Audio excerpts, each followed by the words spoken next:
Horror कहानियाँ थी। काला जादू।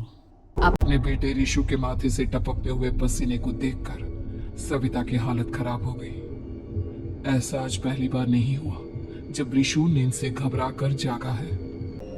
हाय मेरा बच्चा, न जाने किसकी नजर लग गई है तुझे। जब से मेरे बच्चे ने 10वीं के एग्जाम में स्कूल टॉप किया है तब से रोज बुरे बुरे सपने आने लगे हैं। हाँ माँ, मैंने आज फिर से एक काले साए को देखा। वो यहीं मेरी आंखों के सामने खड़ा था। माँ मुझे बचा लो माँ। वो मुझसे कह रहा था कि मुझसे बदला लेगा। माँ कहीं ये प्रशांत। चुप कर, कैसी बात कर रहा है? दोबारा उसका नाम मत लेना। तुझे पता है ना, उस प्रशांत ने आत्महत्या कर ली, तो बार बार उसका नाम मत लिया कर। मम्मी, क्या सच में प्रशांत ने आत्महत्या की थी? चुप कर, बहुत सवाल पूछता है आजकल। और फिर रात के वक्त सविता के पूरे घर में एक अजीब सा काला धुआं छाने लगा। गहरी नींद में सोई सविता की जैसे ही आंख खुली उसका दम घुटने लगा। वो दौड़कर रिशु के रूम की तरफ गई जहां उसके दरवाजे पर घूमती एक काली परछाई देख वो बुरी तरह से घबरा गई। कौन है वहाँ? कौन है? सामने आओ। ये मैं हूँ, तुम्हारी काली करतूत।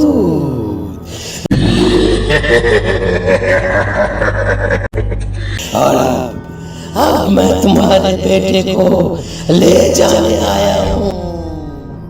नहीं, मेरे बच्चे को छोड़ दो प्लीज। मेरे रिशु को कुछ मत करना।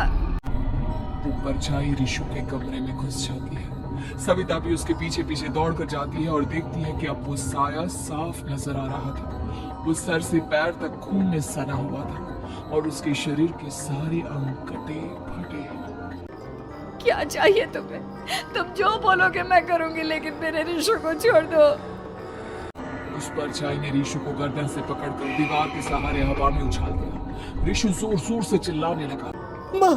माँ बचाओ मुझे, बचा लो माँ ये मुझे मार डालेगा। माँ मुझे बचा लो माँ। नहीं ऐसा मत करो, मुझे मार दो लेकिन मेरे बच्चे को छोड़ दो। मैं तुम्हारे आगे हाथ जोड़ती हूँ। वो परछाई रिशु को जमीन पर गिरा देती है और अचानक वहां से गायब हो जाती है। रिशु, मेरा बच्चा, तू ठीक तो है ना? कुछ बोल बेटा, क्या हुआ है तुझे? मैं ठीक हूँ माँ। क्या हुआ था यहाँ पर? कुछ नहीं बेटा, कुछ नहीं। तू परेशान मत हो। हम कल ही गांव के बाहर जो तांत्रिक महाराज रहते हैं उनके पास चलेंगे। ठीक है माँ, हम जल्द ही उनके पास चलेंगे। मुझे बहुत डर लग रहा है माँ।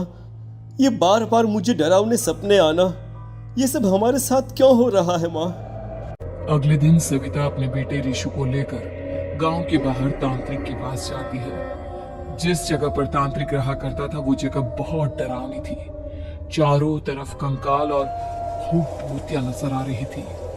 गांव से दूर वीराने में उस जगह पर जोर से आंधी चल रही थी। रिशु ने डर कर अपनी माँ का हाथ पकड़ लिया। माँ मुझे बहुत डर लग रहा है। ये कैसी जगह है? देख बेटा, हमारे साथ जो कुछ भी हो रहा है उसका इलाज सिर्फ और सिर्फ ये तांत्रिक महाराज ही बता सकते हैं। अब यही है जो हमें प्रॉब्लम से बाहर निकाल सकते हैं। जैसे ही सविता और रिशु तांत्रिक की झोपड़ी के अंदर पहुंचे, वहां का नजारा देखकर उनकी आंखें फटी की फटी रह गई। तांत्रिक की झोपड़ी के अंदर कई सारे लोग अपनी गर्दन घुमा घुमा कर जोर जोर से चीख रहे थे।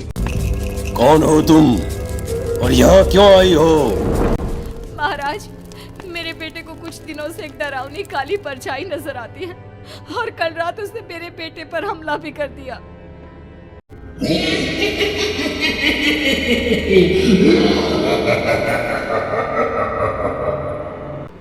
मम्मी हमें यहाँ से चलना चाहिए। ये जगह मुझे ठीक नहीं लगती। नहीं बेटा, ऐसा नहीं कहते। रुक जाओ, 2 मिनट के लिए रुक जाओ। क्या कहा? काली परछाई? तुम्हारे बेटे पर किसी काली परछाई ने हमला किया? हाँ महाराज, वो कह रही थी कि वो मेरे बेटे को कुछ कर देगी, कोई उपाय बताइए महाराज। मेरे बेटे के साथ कुछ गलत नहीं होना चाहिए। तुमने किसी दूसरे के साथ गलत किया है तो तुम्हारे साथ भी गलत होकर ही रहेगा। तुमने किसी की जान ली है, किसी को मार डाला है तुमने। नहीं महाराज, मैंने ऐसा कुछ नहीं किया। मैंने किसी की जान नहीं ली। मुझे कोई उपाय बताइए। लगता है तुम इतनी आसानी से नहीं मानोगी। मैं तुम्हें अभी उस काली परछाई से मिलवा देता हूँ और वही सारा सच तुम्हारे सामने लेकर आएगा। हाँ? सविता और ऋषु ने डर के मारे अपनी आंखें बंद कर ली। तभी अचानक तांत्रिक की झोपड़ी में अजीबोगरीब आवाजें गूंजने लगी। सविता और ऋषु बुरी तरह से कांप रहे थे। आंखें खोलो और अपने सामने देखो। क्या यही है वो जिससे तुम कल रात को मिली थी? बताओ मुझे। हाँ, इसने कल रात मेरे बेटे के ऊपर हमला किया था। ये उसी लड़के की भटकती हुई आत्मा है जिसे कुछ दिन पहले तुमने मार डाला था। मम्मी ये महाराज क्या कह रहे हैं? क्या सच में आपने किसी की जान ली है, किसी को मार डाला है? अगर हाँ तो बताइए ना मम्मी, किसको मारा है आपने? किसको? तुम्हारी माँ इतनी आसानी से सच नहीं बताएगी बेटा। इसने एक बच्चे की जान ली है। कहीं उसका नाम प्रशांत तो नहीं महाराज? वो मेरा दोस्त है, मेरा मतलब मेरा पड़ोसी है। सही पहचाना। देखा सविता, तुम्हारा खुद का बेटा भी जानता है कि तुमने किसी के प्राणों की बलि चढ़ा दी और इसीलिए अब उसकी बुरी आत्मा तुम्हारे घर में भटकती है। मुझे माफ कर दीजिए महाराज, मुझसे बहुत बड़ी गलती हो गई। प्रशांत हमारे पड़ोसी का बेटा था। हर बार उसके नंबर मेरे बेटे से ज्यादा आते थे और इसलिए मैंने उसके कमरे के बाहर काला जादू किया था, पर मुझे नहीं पता था कि वो मर जाएगा। तुम्हारे उसी काले जादू वाली गुड़िया के अंदर एक बुरी आत्मा थी जिसने उस बच्चे के दिमाग पर बुरा असर कर दिया और उसी की वजह से उस लड़के ने अपनी बालकनी से कूदकर आत्महत्या कर ली। इसकी वजह सिर्फ और सिर्फ तुम हो, तुम।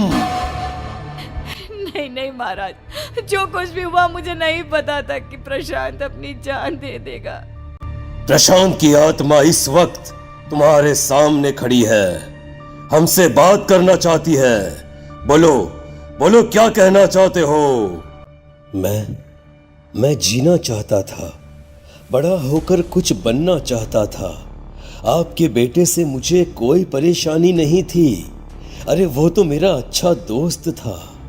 मुझे माफ कर दो बेटा, मुझसे बहुत बड़ी गलती हो गई, मुझे माफ कर दो। माफ करने से मुझे वापस जिंदगी नहीं मिल जाएगी।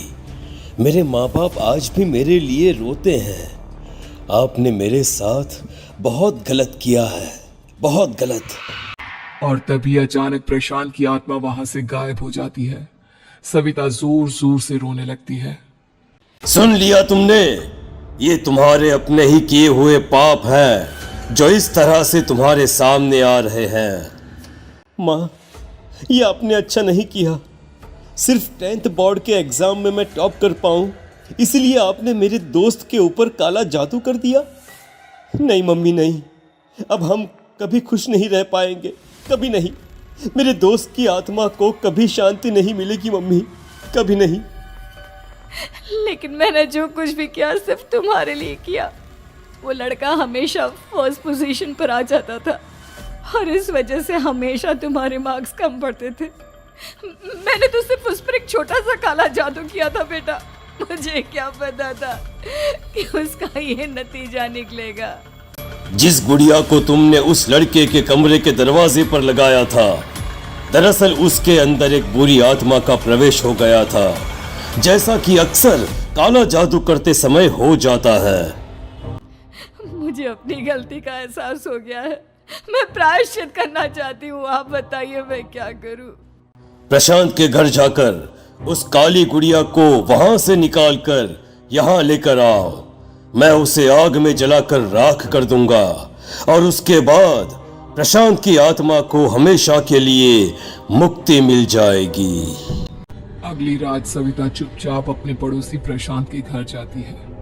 प्रशांत के माँ बाप प्रशांत की मौत के बाद उस घर को छोड़कर हमेशा के लिए वहां से चले गए थे। जैसे ही सविता उस घर के अंदर कदम रखती है, उसका सामना अजीबोगरीब हैवानियत से भरी आवाजों से होने लगता है। ऐसा लग रहा था जैसे कोई बुरी तरह से चीख रहा हो। सविता जैसे ही प्रशांत के कमरे के बाहर पहुंचती है, वहां पर लटकी हुई गुड़िया के शरीर से खून टपकने लगता है। ये क्या हो रहा है? इस गुड़िया के शरीर से खून क्यों टपक रहा है? सविता हिम्मत करते हुए उस गुड़िया को वहां से उतारने की कोशिश करती है, लेकिन तभी अचानक से बहुत भयानक दिखने वाली औरत उसकी आंखों के सामने आकर खड़ी हो जाती है। मैं यहाँ से कहीं नहीं जाऊंगी, और अगर तूने मुझे यहाँ से हटाने की कोशिश की तो मार डालूंगी मैं तुझे। नहीं नहीं, मुझे तुम्हें यहाँ से ले जाना ही होगा, नहीं तो मेरा बेटा, उसकी जान को खतरा है। मैं तुम्हें नहीं छोड़ सकती। अगर तुम्हारे अंदर हिम्मत है तो मुझे इस घर से बाहर ले जाकर दिखाओ।